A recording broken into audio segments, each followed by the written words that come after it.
Le titre de ce livre, c'est Les paraboles de notre Seigneur Jésus-Christ. Nous sommes présentement à la partie 53 de ce livre. Partie 53 de ce livre. Il est écrit par le bien-aimé frère Christian Brent. Nous sommes toujours au chapitre 5, suite. Chapitre 5, suite. Dans ce troisième exemple, l'auditeur de la parole, le terrain du cœur est déjà plein d'épines, plein de mauvaises racines avant même que la bonne sémence ait été sémée. Le résultat final est qu'il est sans fruit. En parenthèse, Matthieu chapitre 13, verset 22. Il ne porte pas de fruit à maturité. En parenthèse, Luc chapitre 8, verset 14. Le Seigneur montre qu'il est complètement impossible de porter du fruit pour Dieu quand le cœur est rempli du monde. Si un auditeur de la parole n'est pas vraiment droit dans son cœur, quand il écoute cette parole, les épines croîtront toujours plus vite et plus haut que le froment, en parenthèse, qui ressemble aux herbes, ou que l'orge, en parenthèse, qui est de basse taille. Et elles étoufferont la parole. Comme Luc le montre, il y a trois influences qui, ou bien coopèrent en une puissante synergie, ou bien produisent leur effet séparément. Si on les regroupe avec celles nommées en Matthieu, ce sont les sourcils de la vie, la tromperie des richesses et les voluptés de la vie.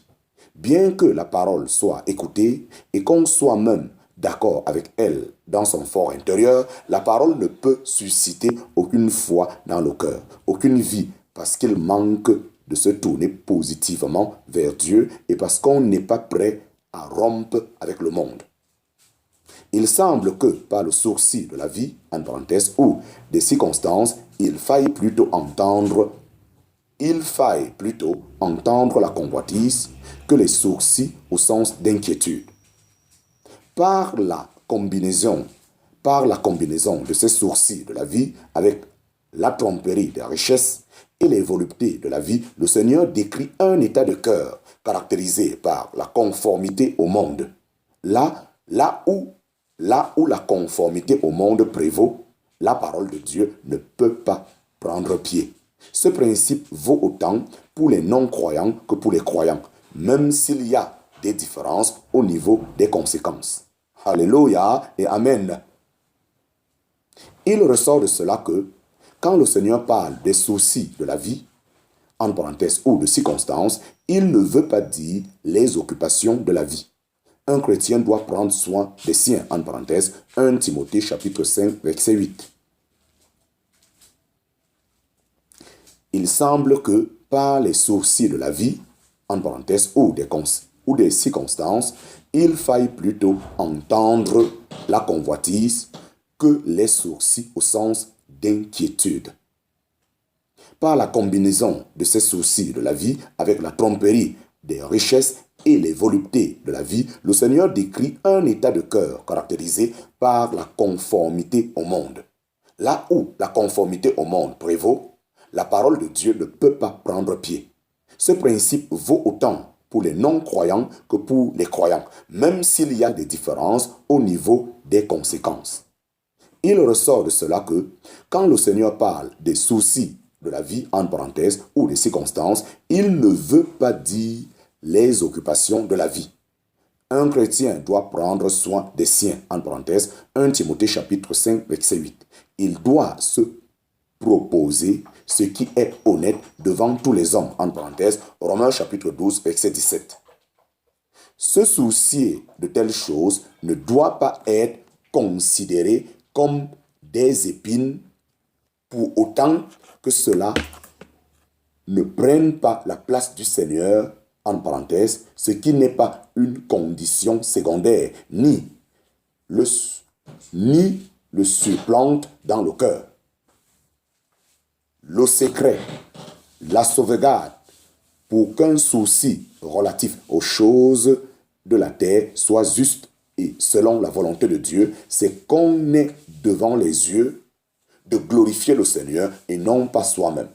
Si nous travaillons de cœur, comme pour le Seigneur, en parenthèse, Colossiens chapitre 3, verset 23, et si nous faisons tout pour la gloire de Dieu et au nom du Seigneur, en parenthèse, 1 Corinthiens chapitre 10, verset 31, Colossiens chapitre 3, verset 17, alors tout est en ordre.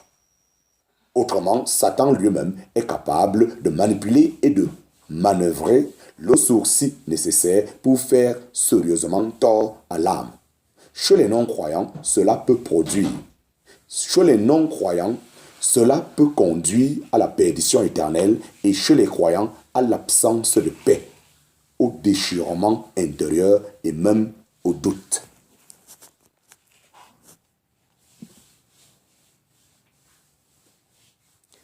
Il ressort de cela que quand le Seigneur parle des sourcils de la vie, en parenthèse, ou des circonstances, il ne veut pas dire les occupations de la vie. Un chrétien doit prendre soin des siens, en parenthèse, 1 Timothée chapitre 5, verset 8. Il doit se proposer ce qui est honnête devant tous les hommes, en parenthèse, Romains chapitre 12, verset 17. Se soucier de telles choses ne doit pas être considéré comme des épines pour autant que cela ne prenne pas la place du Seigneur, en parenthèse, ce qui n'est pas une condition secondaire ni le supplante dans le cœur. Le secret, la sauvegarde pour qu'un souci relatif aux choses de la terre soit juste et selon la volonté de Dieu, c'est qu'on ait devant les yeux de glorifier le Seigneur et non pas soi-même. Si nous travaillons de cœur comme pour le Seigneur, Colossiens chapitre 3, verset 23, et si nous faisons tout pour la gloire de Dieu et au nom du Seigneur, 1 Corinthiens chapitre 10, verset 31, Colossiens chapitre 3, verset 17, alors tout est en ordre. Autrement, Satan lui-même est capable de manipuler et de manœuvrer le souci nécessaire pour faire sérieusement tort à l'âme. Chez les non-croyants, cela peut conduire à la perdition éternelle et chez les croyants à l'absence de paix, au déchirement intérieur et même au doute. La tromperie des richesses présente pareillement un danger sournois.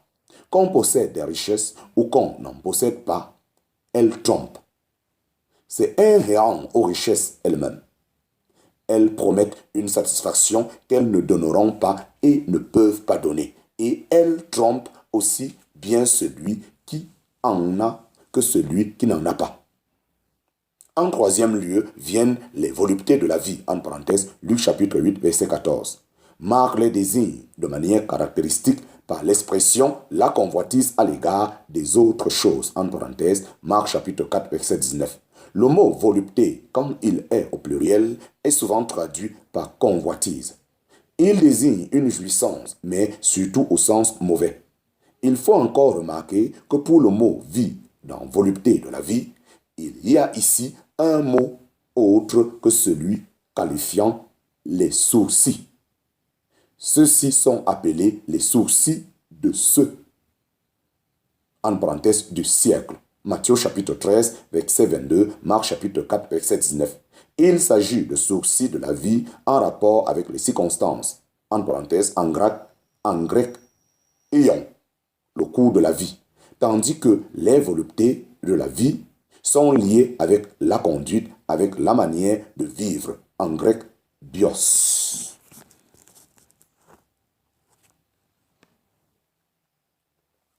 Chapitre 5, petit 1, sous 8 barre 2. Chapitre 5, petit 1, sous 8 barre 2. Avertissement, avertissement, avertissement. L'exemple du jeune homme riche. L'exemple du jeune homme riche nous montre l'influence paralysante des richesses, surtout de l'amour du monde. Ce jeune homme avait entendu la parole de Jésus et elle avait eu une certaine influence sur lui. Aussi vint-il au Seigneur pour apprendre ce qu'il devait faire pour obtenir la vie éternelle. Il possédait un caractère aimable de nature, mais il n'était pas à la hauteur de l'examen. Il n'était pas à la hauteur de l'examen auquel le maître, en parenthèse, qui enseigne, le soumettait. Vendre tout son bien et le donner aux pauvres. Tout abandonner et le suivre. La tromperie des richesses étouffait la parole.